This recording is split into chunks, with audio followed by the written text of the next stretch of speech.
अस्सलाम वालेकुम। हम लोग अखलाक के बारे में बात कर रहे थे। पहले दिन हमने वीडियो में अखलाक का इंट्रोडक्शन बताया था। आज हम अखलाक के अक़साम के बारे में बात करेंगे। हम किताब को मिनवन कोट करते हैं, उसकी वजह यह है कि आपको किताब में देखने में दिक्कत नहीं हो और एग्ज़ाम में ख़ास करके पीजी टेस्ट इंट्रेंस में आपको फ़ायदा मिले। इसलिए कुछ जो इम्पोर्टेंट पॉइंट्स है उसको ज़रूर हम फोकस करते हैं। तो अखलाक की 4 किस्में हैं, उसमें से खून, बलगम, सफरा, सौदा है। पहला जो खिल्त है वो है खून। इसको हम लोग खिल्त दम के नाम से भी जानते हैं। आप लोग जानते हैं कि हमारे ब्लड वेसल्स के अंदर जो दिखता है वो खून ही है, क्योंकि उसकी मिकदार सबसे ज़्यादा है और उसी के अंदर दूसरी खिल्तें मिली हुई हैं। इसलिए दूसरी खिल्तों का जो रंगत है वो आपको नहीं दिखाई देती और खून की ही रंगत आपको दिखती है।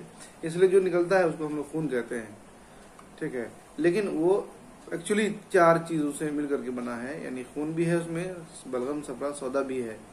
सब मिल करके तब वो एक जो सुर्ख रंग आप देखते हैं, सुर्ख, वो दिखाई देता है आपको। इसकी रंगत जो है वो सुर्ख होती है। इसकी भी 2 किस्में हैं, एक तबई खून और दूसरा गैर तबई खून। जो तबई खून है हम उसके औसाफ के बारे में समझेंगे, उसके मुनाफे के बारे में समझेंगे। गैर तबई खून क्या है उसको समझेंगे और उसके अक़साम समझेंगे। तो सबसे पहले जो तबई खून है उसके औसाफ के बारे में हम लोग बात करते हैं। लिखा है कि वो खून जो जिगर में पैदा हो और जिस्म के लिए नाफे हो, यानी फायदामंद हो। जाहिर बात है कि जो इखलात है वो उसका बनने का काम जो है वो हमारे कैलूस से होता है। कैलूस जब खाने के लेने के बाद जिगर में पहुंचता है तब वहां पे इखलात बनने का अमल शुरू होता है। हमारे जिस्म के लिए नाफे हो, ये इम्पोर्टेंट है। अगर हमारे जिस्म के लिए फायदामंद नहीं है तो वो तबई खून नहीं हो सकता है। इसके औसाफ यानी कैरेक्टरिस्टिक के बारे में बताया है। जो तबई खून है उसकी क्या कैरेक्टरिस्टिक है, उसकी क्या पहचान है। कहा है कि ये सुर्ख होता है। लिखा है कि जो शरियानी खून है वो शोख सुर्ख होता है, जबकि वरीदी खून सुर्ख स्याही माइल होता है। हम लोग ये पढ़े हैं कि मॉडर्न में कि जो मतलब कि आर्टरी का ब्लड है वो प्योर ब्लड होता है और उसमें ऑक्सीजन मिला हुआ होता है, ऑक्सीजनेटेड होता है वो। और जो वेनस ब्लड है जो रिटर्न होकर के आता है हम लोग से, और जो वेनस ब्लड है वो रिटर्न होने में हमारे कल्ब की तरफ आता है, तो उसमें कार्बन डाइऑक्साइड मिला हुआ होता है वो, और वो मॉडर्न के हिसाब से भी देखने में थोड़ी ब्लूइश होती है या ब्लैकिश होती है। तो इसलिए इसको यहाँ पे हमारे यहाँ भी लिखा हुआ है कि वरीदी खून जो है वो सुर्ख स्याही माइल होता है। इसमें बू नहीं होती है। अगर खून में बू आए तो वो तबई नहीं हो सकती, बू नहीं होती। जायका शीरी होता है, मीठा होता है। अच्छा, कुछ किताबों में लिखा है कि मतलब इसके अंदर नमकीन अज्जा भी पाए जाते हैं और उसकी वजह से कभी नमकीनियत भी मिलती है आपको, ठीक है। जायका इसका शीरी होता है, क्लियर है। इसका मोतदुल कवाम, कवाम का मतलब होता है कंसिस्टेंसी, ना गाढ़ा है ना पतला है। मोतदुल का मतलब होता है नॉर्मल, दरमियान वाला, बीच वाला हालत, ना ज्यादा गाढ़ा है और ना ज्यादा पतला है।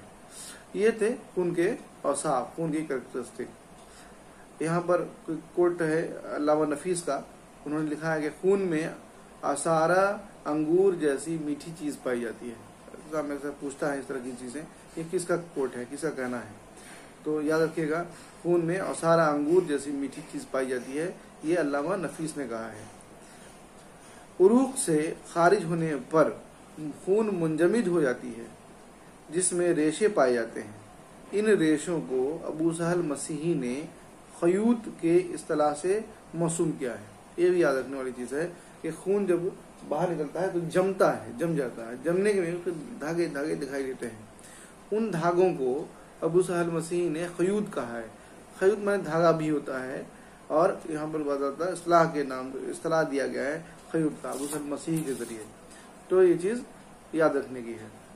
तबई खून का फायदा क्या है हमारे जिस्म में? तबई खून हमारे जिस्म में ग़ज़ा पहुंचाता है। ग़ज़ा का मतलब बदल माँ, ये तहल्लुल फराहम करता है। हमारे जिस्म में जो चीज टूट फूट हो रही है जो चीज़ नुकसान हो रहा है रोजाना हो रहा है, हमारे सेल मर रहे हैं, हमारे जो इंटेस्टाइन के सेल हैं वो लाखों करोड़ों के साथ तादाद में रोजाना शेड होते हैं, हमारे स्किन के जो सेल्स हैं वो शेड होते हैं, तो वो हमारे जिस्म को बदलमा या तहल्लुल फराहम करता है। तबई खून का दूसरा फायदा ये है कि जिस्म को गर्म रखता है और इसी गर्मी की वजह से ये जिस्म को बाहर की बरूदत से, ठंडक से बचाता है। रूह की सवारी है, हम जानते हैं कि रूह जो है वो खून के ही ऊपर बैठ करके पूरी बॉडी में सर्कुलेट करता है, इसलिए यहाँ पे खून को रूह की सवारी लिखा गया है। रूह क्या है ये एक अलग से चैप्टर है, आपको यहाँ पर सिंपली बता दें कि ये इखलात के लतीफ़ अज्जा और हवा के एक अज्जा नसीम से मिल करके बना है, जो खून के ऊपर मौजूद रहता है और फिर उसी के सहारे घूमता है। चेहरे के हुस्न और जमाल का बास है, चेहरे पे जो खूबसूरती है, जो टोनोसिटी है और जो रंगत है वो खून की वजह से रहता है। तबीयत को खून से कुव्वत हासिल होती है। अगर खून की कमी हो जाए तो तबीयत जाहिर बात है कमजोर हो जाएगी और बहुत सारी चीजों से का सामना नहीं कर पाएगी। ये था तबई खून के मुनाफे।